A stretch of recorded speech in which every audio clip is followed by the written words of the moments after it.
Student, कैसे हो आप सभी लोग। आई होप कि आप सभी लोग बहुत अच्छे होंगे। ठीक है, तो आज हम पढ़ने वाले हैं अपना नेक्स्ट टॉपिक। ठीक है, अभी तक हमने क्या क्या बातें पढ़ी हैं उसको थोड़ा सा रिकॉल कर लेते हैं। हमारा चैप्टर चल रहा था some basic concepts of macroeconomics, जिसमें हमने ये सारे टॉपिक लिखे थे कि ये सारे टॉपिक हमको कवर करने हैं। हमने कौन कौन से टॉपिक कवर कर लिए, तो सर हमने पहला टॉपिक कवर कर लिया two way classification of goods, जिसमें हमने कंजम्पशन गुड्स और कैपिटल गुड्स के बारे में पढ़ा। फाइनल गुड्स और इंटरमीडिएट गुड्स के बारे में हमने पढ़ लिया। इसके बाद हमने concept and components of consumption expenditure, इसके बारे में भी पढ़ लिया। आज हम पढ़ने वाले हैं ये वाला topic, concepts and components of investment. अच्छे से पढ़ेंगे इसके बारे में, कि डिटेल में पढ़ेंगे कि क्या है और क्या नहीं है। ठीक है, हाँ, तो अब हम लोग अपना स्टार्ट करते हैं। तो देखो यहाँ पे लिख रहा है concept and components of investment. तो यहाँ पर कॉन्सेप्ट पहले देख लेते हैं क्या है भाई, कि increase in the stock of capital during the year is called investment. यानी कि स्टॉक ऑफ कैपिटल में जो भी इंक्रीज होती है, क्या, पूरे साल में। ये ड्यूरिंग द ईयर का मतलब पूरे साल में जो भी आप इंक्रीज करते हो कैपिटल के स्टॉक में, दैट इज कॉल्ड इन्वेस्टमेंट। ठीक है, इन्वेस्टमेंट को एक और नाम दिया जाता है कैपिटल फॉर्मेशन। पहले समझते हैं बात को। यहाँ पर आप एक बात समझो, आप कोई मान लीजिए कोई नई फैक्ट्री लगाना चाहते हो, तो कोई नई फैक्ट्री लगाओगे तो वहाँ पर आप नई फैक्ट्री किसी न किसी प्रोडक्शन के लिए लगाओगे। और मान लीजिए मैं एक एग्जांपल ले लेता हूँ, आपने बिस्किट्स बनाने की एक फैक्ट्री लगाई कि भाई देखो कोरोना के बाद जो है वो सबसे अच्छा काम धंधा है, खाने पीने वाले सामान बनाओ, बड़ा अच्छा सामान बिकता है। ठीक है, तो आपने क्या किया, बिस्किट्स बनाने की क्या किया, एक फैक्ट्री लगाई। अब वहाँ पर आपको क्या चाहिए होगा, भैया मशीन चाहिए, भाई प्लांट और मशीनरी। भाई प्लांट आपने तैयार किया, उसके बाद मशीनरी चाहिए जो बिस्किट्स बनाए। तो सर आपको एक क्या चाहिए, मशीनरी चाहिए। ठीक है सर, दूसरा क्या चाहिए, तो सर दूसरा हमें पता है कि सर दूसरा हमको चाहिए रॉ मटेरियल चाहिए। ठीक है, रॉ मटेरियल चाहिए। तो अब क्या हुआ मेनली, और फिर लेबर वगैरह और भी चाहिए। तो आपको ये पता है कि जब आप ये सब जब पैसा लगाते हो तो ये पैसा आपके लिए क्या कहलाता है, ये पैसा आपके लिए क्या हुई, ये कैपिटल ही तो हुई। कैपिटल का मतलब क्या हिंदी में से बोलते हैं, पूंजी। ये आपके लिए क्या हुई, पूंजी तो कहलाई ना, क्योंकि आपने इसमें क्या किया, पैसे लगाए हैं। ठीक है, और इस पर जो आप खर्चा करते हो, इन चीज़ों पर जो खर्चा करते हो उसको क्या बोलते हैं, इन्वेस्टमेंट। आप क्या बोलते हो कि भाई मैंने फैक्ट्री लगाकर इस फैक्ट्री पर इतना पैसे का इन्वेस्ट किया। ठीक है, तब इसका मतलब क्या हुआ कि आपने जो ये सब सामान खरीदा उसको हमने क्या बोला, इन्वेस्टमेंट। ठीक है, एक्चुअल में ये आपके लिए क्या कहलाई, कैपिटल। ठीक है, अब इस कैपिटल के स्टॉक को अगर आप इंक्रीज करते हो पूरे साल में, तो वही आपके लिए क्या कहलाता है, इन्वेस्टमेंट। भाई हम यही समझ चुके हैं, भाई ये आपके लिए कैपिटल थी और इस पर आपने जो खर्चा किया है उसको क्या बोलते हैं, इन्वेस्टमेंट। ठीक है, तो यही हुआ कि इस increase in the stock of capital during the year is called investment या कैपिटल फॉर्मेशन। भाई जैसे आपकी कैपिटल बढ़ेगी तो आपने क्या किया, इतने पैसे का इन्वेस्ट करके आप क्या कर रहे हो, नई कैपिटल क्या कर रहे हो, जनरेट कर रहे हो। बात समझ में आ गया। तो इसी को बोला जाता है इन्वेस्टमेंट या कैपिटल फॉर्मेशन। और इसका फॉर्मूला क्या होता है, आई इक्वल्स टू डेल्टा के। आई का मतलब इन्वेस्टमेंट, के का मतलब कैपिटल, और डेल्टा के का मतलब, डेल्टा का मतलब होता है चेंज। इकोनॉमिक्स की लैंग्वेज में ये चेंज का साइन होता है कि change in capital stock during the year. बात समझ में आ गया। अब यहाँ पर एक बात समझो, यहाँ पर आपने मशीन लगाई तो ये आपके लिए क्या थी, फिक्स्ड एसेट्स थी। ठीक है, और ये जो रॉ मटेरियल है ये आपके लिए क्या, एक तरीके से इन्वेंट्री का काम करेगा। अब ये भाई माल है, इसी माल से तो आप क्या करोगे, एक नई वस्तु को जनरेट करोगे। ठीक है, तो बस यहीं पर क्या, इसका मतलब क्या हुआ कि आपके जो इन्वेस्टमेंट होता है वो भी दो तरह का होता है। एक होता है फिक्स्ड इन्वेस्टमेंट जिससे हम फिक्स्ड एसेट्स बनाते हैं, और एक होता है इन्वेंट्री इन्वेस्टमेंट जिससे हमारे पास रॉ मटेरियल और उस रॉ मटेरियल से फिनिश्ड गुड्स वगैरह बनता है। तो यहाँ पर देखो क्या लिख रहा है, investment is a process of capital formation और a process that increase the stock of capital. पीछे वाला डेफिनेशन है वो याद कर लो या ये वाला डेफिनेशन याद कर लो, बात इक्वल है। अब यहाँ मैंने ब्रैकेट में कोई बात लिखी है जो सिर्फ आपको समझने के लिए, कुछ इसका कोई रिलीवेंस नहीं है, बस समझने के लिए। क्या लिखा मैंने नोट में? Capital is an important factor of production.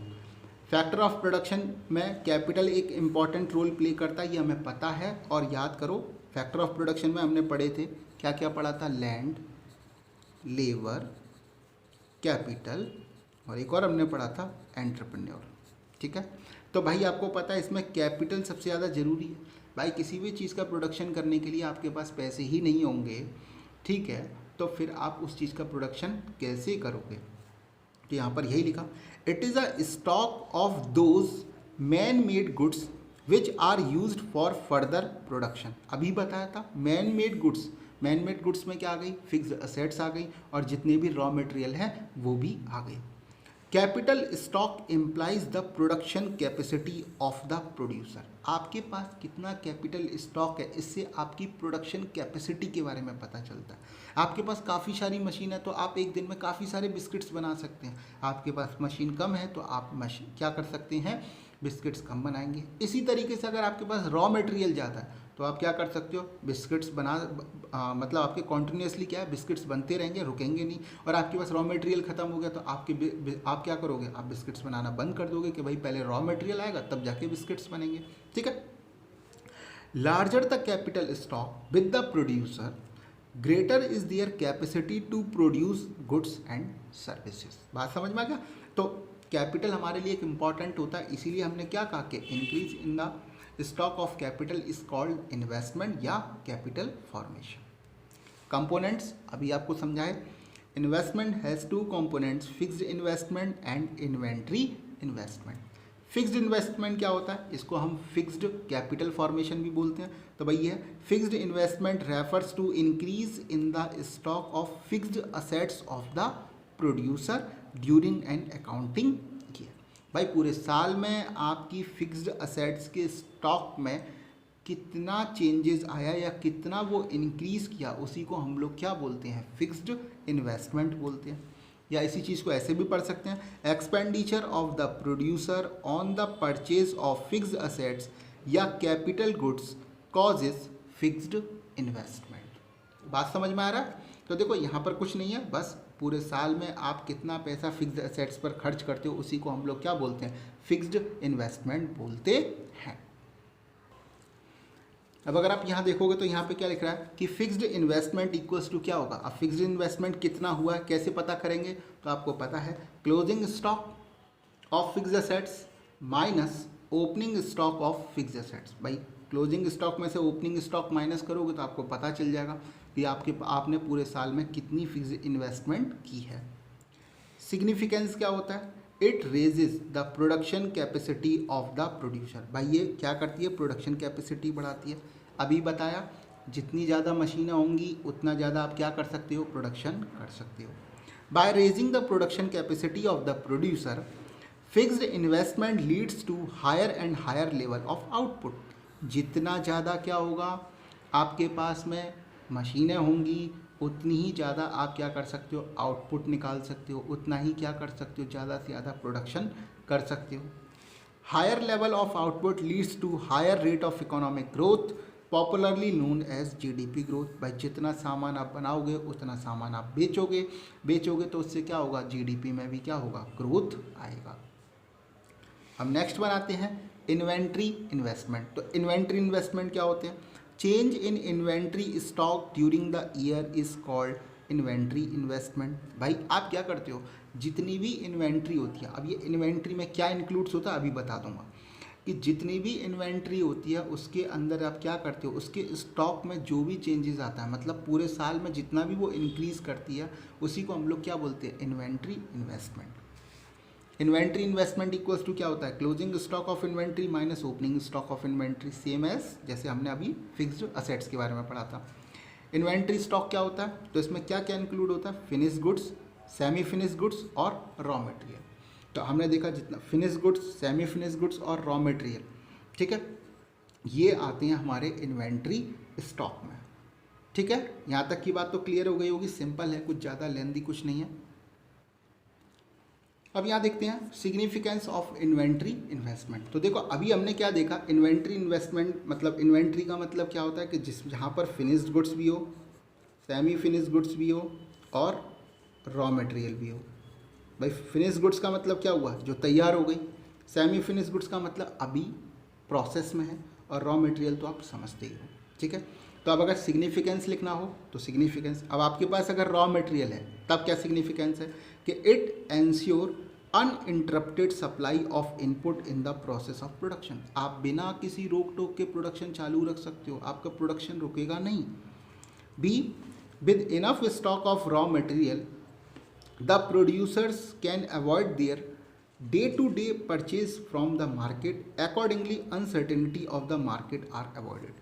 आप क्या कर सकते हो कि आप एक ही बार में बल्क में सामान खरीद लिए ना रॉ मटेरियल, तो आपको बार बार ना सामान खरीदने की ज़रूरत नहीं है। मान लो अब जैसे कोविड वाली सिचुएशन है, मान लीजिए सरकार ने बोला 1 महीने के लिए आपका क्या होगा कि 1 महीने के लिए जो है मार्केट बंद रहेंगी, सब कुछ बंद रहेगा, ठीक है। तो अब वहाँ पर क्या होगा, जो प्रोडक्शन कर रहा होगा अगर वो पहले से नहीं खरीदेगा तो ये क्या हुआ, एक अनसर्टेनिटी हो गई, उसका तो काम धंधा चौपट ही हो जाना है। बात समझ में आया कि नहीं आया? तो इसका मतलब क्या हुआ कि इससे क्या होगा कि डे टू डे की जो लाइफ है ना, एक बार में अगर आपने पैसा इन्वेस्ट कर दिया और एक ही बार में बल्क में आपने सामान खरीद लिया तो आपको बार बार ना सामान खरीदने की ज़रूरत नहीं पड़ेगी। तो ये तो था रॉ मटेरियल के फ़ायदे जब आप इसमें इन्वेस्ट करते हो। दूसरा फिनिश्ड गुड्स, तो आपको पता है कि it enable the producer to meet the potential demand for their products. Finished goods मतलब आपने क्या किया, सारी सामान बना बना के क्या कर लिए, तैयार कर लिए। तो तैयार कर लिए तो क्या होगा, जैसे आप क्या कर सकते हो, मार्केट की डिमांड को क्या कर सकते हो, पूरा कर सकते हो। एक एग्जांपल लेते हैं, दीपावली आपने देखा होगा, दीपावली पर आते तो हम लोग ना पटाखे वगैरह फायर क्रैकर्स जो है ना वो बहुत जलाते हैं। तो आपने कभी देखा कि वो जो बनाने वाली कंपनी है वो पहले से बनाकर तैयार रखती हैं, पूरा स्टॉक रखती हैं कि जैसे ही डिमांड आएगी तुरंत सामान बेचना चालू करेंगे और खूब अच्छा क्या करेंगे, प्रॉफिट कमाएंगे, ठीक है। तो वो इसीलिए है कि वो पहले से तैयार करते हैं क्योंकि वो मार्केट की डिमांड को क्या कर सकें, पूरा कर सकें, ठीक है। अब यही जो फिनिश गुड्स होती हैं इसमें हमें 2 बातें पढ़नी है, ये नोट में है, मतलब आपको क्या रखना है, ये ब्लॉक में रखना है, ठीक है। ये सब क्या रखना है, ब्लॉक में रखना है, ओके। ये सब आपको ध्यान में रखना है, कभी अगर मान लीजिए पूछ लिया तो आप लिख भी सको। डिजायर्ड इन्वेंट्री स्टॉक क्या होता है, ठीक है। It refers to planned inventory stock, this is maintained by the producer to meet the future demand. अभी मैंने यहाँ पर फिनिश गुड्स में क्या बताया कि डिमांड को पूरा कर सके, ठीक है। तो ये जो डिमांड को पूरा कर सके तो उसी के लिए क्या होता है, इसी को बोलते हैं डिजायर्ड इन्वेंट्री स्टॉक। मतलब उसे पता है कि भाई जितनी भी डिमांड आएगी उसको पूरा कर सकें, इसके लिए हम क्या करें, पहले से चीज़ों को तैयार रखें। डिजायर्ड का मतलब इच्छा है हमारी, ठीक है, कि इतनी डिमांड आएगी और हम इतनी डिमांड पूरा करके रख सकेंगे। इसको प्लान इन्वेंट्री स्टॉक भी बोलते हैं, पहले से प्लान करके तैयार रखा गया है, ठीक है। तो it refers to plan inventory stock, this is maintained by the producer to meet the future demand. लेकिन नेक्स्ट वन क्या, अनडिजायर्ड इन्वेंट्री स्टॉक, मतलब जो डिजायरेबल नहीं था, मतलब हमने तो माल बनाकर तैयार रखा कि भाई इतनी डिमांड आएगी, लेकिन डिमांड आई नहीं, ठीक है, और उसकी वजह से हमें घाटा हो गया। लाइक मान लीजिए हमने 1000 प्रोडक्ट की थी कि 1000 प्रोडक्ट की डिमांड आएगी और हमने 1000 प्रोडक्ट बना के अपना क्या है तैयार रखा, लेकिन डिमांड आई 800 प्रोडक्ट की, सिर्फ 800 प्रोडक्ट की। इसका मतलब जो 200 प्रोडक्ट थे वो आपके ऐसे ही रखे रह गए, तो वो आपके लिए क्या हो गए, लॉस हो गए।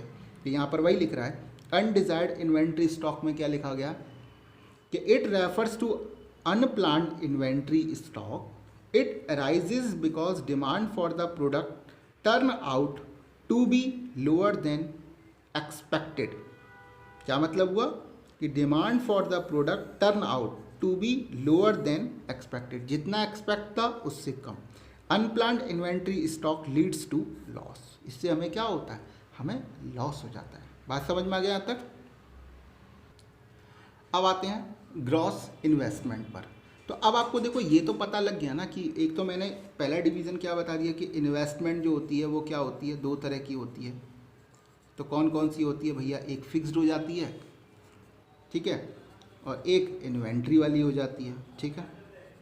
अब ये ग्रॉस इन्वेस्टमेंट क्या होती है, तो यहाँ पर लिख रहा है expenditure on the purchase of fixed assets as well as expenditure on the inventory stock during the year is called gross investment. Gross का मतलब क्या हुआ कि आपने जितना भी फिक्स्ड इन्वेस्टमेंट, जितना भी इन्वेंट्री इन्वेस्टमेंट किया, टोटल जो इन्वेस्टमेंट होता है उसी को हम लोग क्या बोलते हैं, ग्रॉस इन्वेस्टमेंट बोलते हैं। और इट इंक्लूड्स डेप्रीशिएशन, ये क्या इंक्लूड्स करता है, डेप्रीशिएशन। इसमें क्योंकि यहाँ पर देखो क्या लिखा गया, ग्रॉस, और इस ग्रॉस में क्या होता है, डेप्रीशिएशन इंक्लूड होता है। अब यहाँ पर फिर दोबारा से एक नोट पढ़ेंगे, ठीक है। नोट क्या है, gross investment also includes the expenditure on the purchase of such new assets which are to replace the existing worn out assets. क्या मतलब हुआ, ग्रॉस इन्वेस्टमेंट में वो वाला एक्सपेंडिचर भी शामिल होता है, ठीक है, जो हमने रिप्लेस किया है किसी पुरानी वाली मशीन जो टूट फूट गई है। कोई पुरानी मशीन थी, वो पुरानी मशीन जो है वो क्या हो गई, टूट फूट गई, और टूट गई उसकी वजह से हम उसकी जगह पर नई मशीन लेकर आ गए, ठीक है। तब क्या होगा, in other words replacement of fixed assets owing to their depreciation is a part of gross investment. तो वो किसका पार्ट होता है, ग्रॉस इन्वेस्टमेंट का पार्ट होता है। But it does not cause any net increase in the existing stock of capital. क्या ये पुराने वाले स्टॉक में कोई नेट इंक्रीज करता है, नहीं करता। It only maintain the existing stock of capital. ये क्या करता है, पुराने वाले स्टॉक को सिर्फ मेंटेन करता है। मान लो आपके पास 4 मशीन थी, ठीक है, अब आपके पास 4 मशीनें हैं, उसमें से एक टूट गई, और मान लीजिए आपने एक टूट गई और उसके बदले में आप एक लेकर आ गए, तो इसका मतलब क्या हुआ, 4 की 4 ही रही ना। आपके स्टॉक में तो कोई चेंजेस नहीं आया। आपके स्टॉक में चेंज तो तब आता कि जब आपके पास 4 थी और आपने 2 और नहीं खरीद ली, तो अब टोटल कितनी हो गई, 6। तो यहाँ पर आपने ये जो एक खरीदी वो किसके लिए खरीदी, क्योंकि एक ये जो है वो क्या हो गई थी, ख़राब हो गई थी।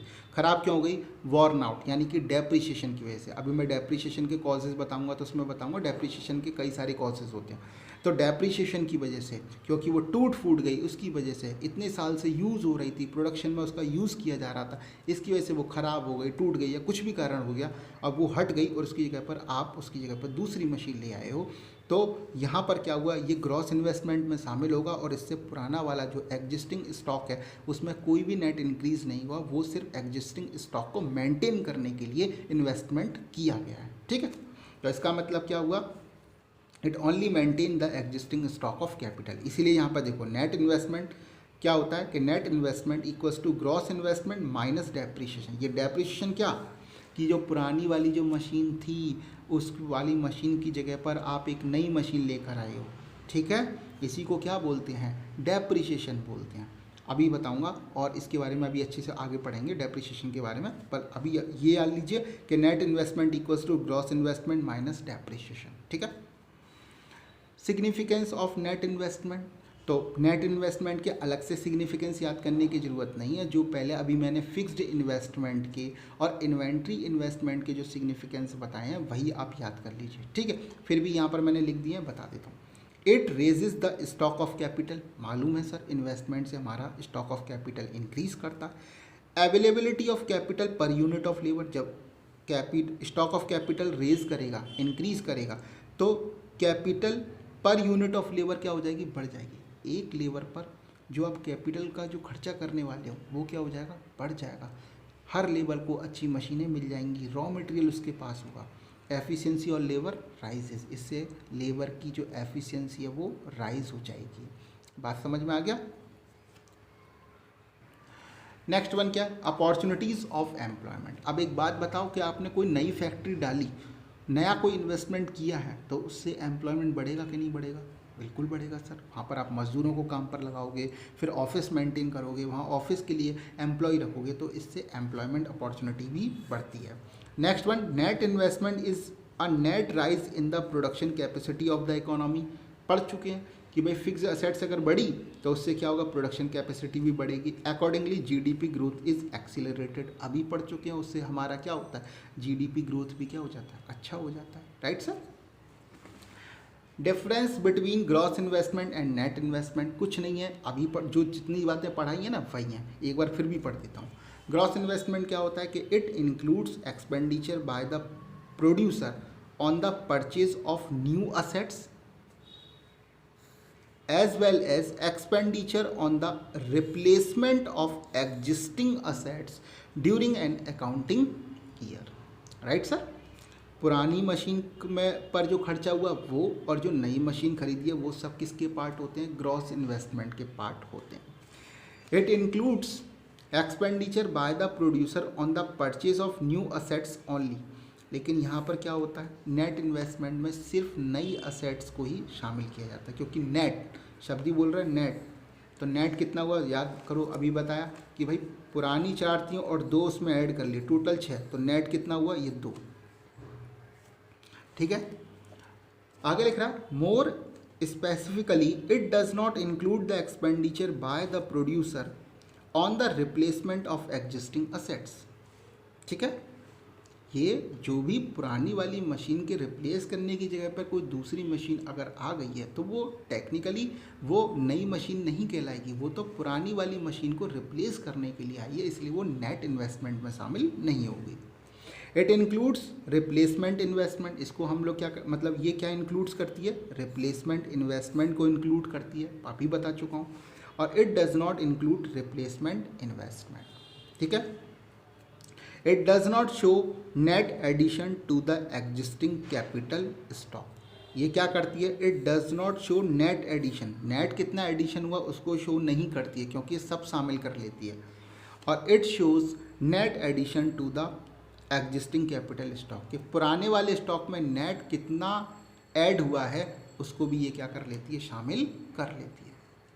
तो यहाँ तक में हम लोगों ने समझ लिया कि ग्रॉस इन्वेस्टमेंट क्या होता है, नेट इन्वेस्टमेंट क्या होता है, और फिर हमने इन्वेस्टमेंट के टाइप भी देख लिए थे। फिक्स्ड इन्वेस्टमेंट क्या होता है, इन्वेंट्री इन्वेस्टमेंट क्या होता है, सारी बातें यहाँ पर आपको समझ में आ गई हैं। तो प्लीज़ मेरे चैनल को सब्सक्राइब करो, लाइक करो। अगर मेरी वीडियो आपको अच्छी लगती है तो प्लीज़ लाइक करो, कमेंट करो। देखो कमेंट जरूर कर दिया करो क्योंकि मुझे उससे मोटिवेशन मिल जाती है। ठीक है, कमेंट करो आपको मेरी वीडियो कैसी लगी, मेरा पढ़ाना कैसा लगा। अगर कोई कमी है तो वो भी बताओ, लेकिन मेरी वीडियो में ज़रूर बताओ। अगर आपको लगा कोई बात समझ में नहीं आई है, कमेंट कर दो। मैं संडे को लाइव आने वाला हूँ, संडे को लाइव आऊँगा, आपको चीज़ें समझाऊँगा। ठीक है, वहाँ और क्लियर हो जाएगा। ओके सर, तो आज के लिए इतना ही, फिर मिलते हैं कल। Bye bye.